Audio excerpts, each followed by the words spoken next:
Saudara-saudara sebangsa setanah air dimanapun Anda berada, saya Luhut Binsar Panjaitan ingin memberikan testimoni saya mengenai pemilihan presiden sekarang ini.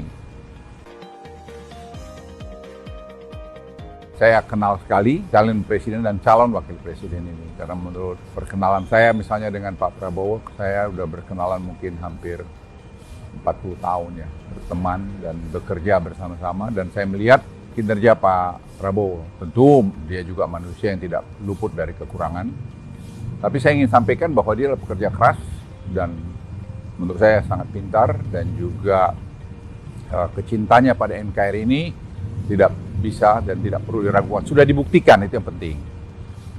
Kami sama-sama di Kopassus di Baret Merah, dan saya kenal waktu dia masuk ke Kopassus Letnan 2 dan saya waktu itu Letnan 1. Dan tugas operasi di tim-tim maupun di beberapa tempat lain yang dilakukan, ya, ada yang tertutup, ada yang terbuka, itu tuh dilakukan dengan baik sekali. Jadi saya ingin sampaikan bahwa proven, itu kalau mungkin bahasa kerennya mungkin, ya dia sudah terbukti lah mampu memanage dalam keadaan susah sekalipun.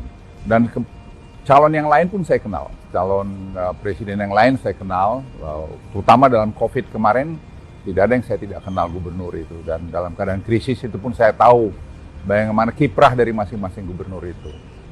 Dan calon wakil presiden pun saya kenal saudara Gibran dari sejak muda, dan bagaimana keteguhan hatinya. Maka saya tidak setuju waktu disampaikan anak ingusan, karena orang tidak berhitung. Sama dengan Pak Jokowi waktu menjadi wali kota untuk jadi gubernur DKI, orang memandang sebelah mata. Kita belajar, anak-anak muda Indonesia, jangan pernah memandang sebelah mata orang lain.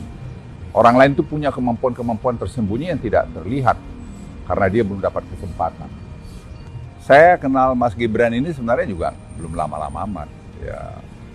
Tapi saya lihat sepak terjangnya di Solo itu sama seperti ayahnya, Pak Jokowi waktu beliau jadi wali kota. Saya kenal beliau jadi wali kota. Tidak ada orang yang pernah menduga Pak Jokowi akan sehebat ini. Karena waktu itu orang bermimpi, melihat bahwa Pak Jokowi ini hanya wali kota di Solo, masa iya terus bisa jadi presiden gitu. Tapi saya terus terang melihat tidak begitu, karena saya lihat Pak Jokowi itu punya determinasi yang tinggi. Kemudian saya lihat Pak Gibran itu juga menata Solo itu juga luar biasa. Saya pergi beberapa kali ke Solo, dan saya lihat dia mengikuti jejaknya Pak Jokowi. Waktu Pak Prabowo kalah dengan Pak Jokowi, kami bertempur berdua. Ya, dia marah sama saya. Tapi saya bilang, wah, faktanya ya ini, kita mau apa gitu. Disitulah saya lihat kebesaran jiwanya dia. Dia bilang, ya udah bang, kalau gitu. Dia hormati keputusan itu. Walaupun tentu dalam periode tertentu, beliau galau juga yang saya masuk akal saya. Tapi kemudian dia mau bergabung lagi dengan Pak Jokowi. Dan kebesaran jiwa Pak Jokowi juga mau mengambil dia. Di mana kita cari pemimpin seperti begini gitu loh. Saya ingin menyampaikan pada Anda sekalian, kita akan memilih presiden tanggal 14 Februari ini.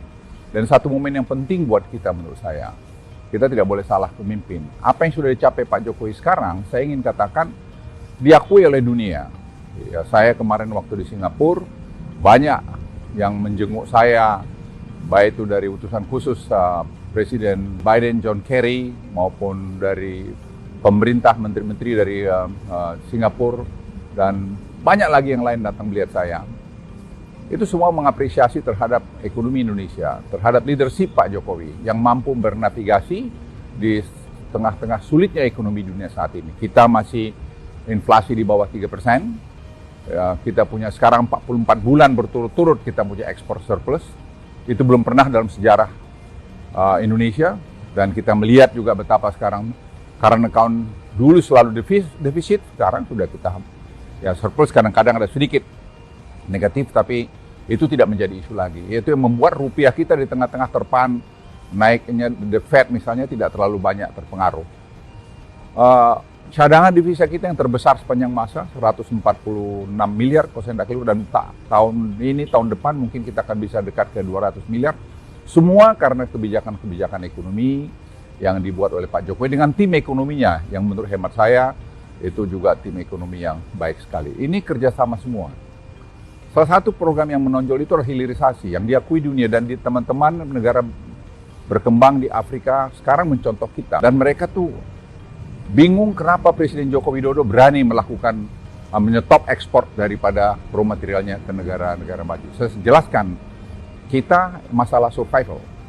Kita harus menikmati, rakyat Indonesia harus menikmati nilai tambah itu. Dan ini keberanian Pak Jokowi melakukan itu. Dan kalau kita lihat juga infrastruktur, banyak yang mengkritik mengenai kereta api cepat Jakarta-Bandung tidak jalan sekarang, semua orang menikmati. Tentu masih ada kurang di sana-sini, tidak mungkin itu seperti balik tangan sendiri. Dan kemudian saya bilang hilirisasi seaweed, rumput laut. Tidak ada mungkin, atau sedikit sekali bangsa ini yang tahu bahwa sekarang terjadi satu perubahan yang luar biasa. Ini program tidak jangka pendek, jangka menengah, panjang. Nah, ini diskusi semacam ini kan perlu keberlanjutan. Tidak mungkin selesai zamannya Pak Jokowi dan tidak mungkin juga selesai semua pada zaman presiden akan datang. Oleh karena itu kontinuitas menjadi kunci. Keberlanjutan menjadi kunci. Tidak perubahan-perubahan. Perubahan itu kita mulai dari nol lagi. Mulai dari nol lagi itu saya mengalami 10 tahun sebagai pembantu presiden, sebagai kepala staf presiden dan sebagai menteri berbagai jabatan. Tidak gampang. Yang ngomong-ngomong itu ya hanya omong-omong aja. Coba dilakukan. Saudara-saudara sekalian, diskusi ini yang saya bawa saya tawarkan beberapa kepada calon presiden itu dan wakil presiden itu, tapi yang merespons sangat positif dan langsung juga dengan langkah-langkah dia adalah Pak Prabowo. Berapa kali saya menyampaikan kami ada begini, beliau datang.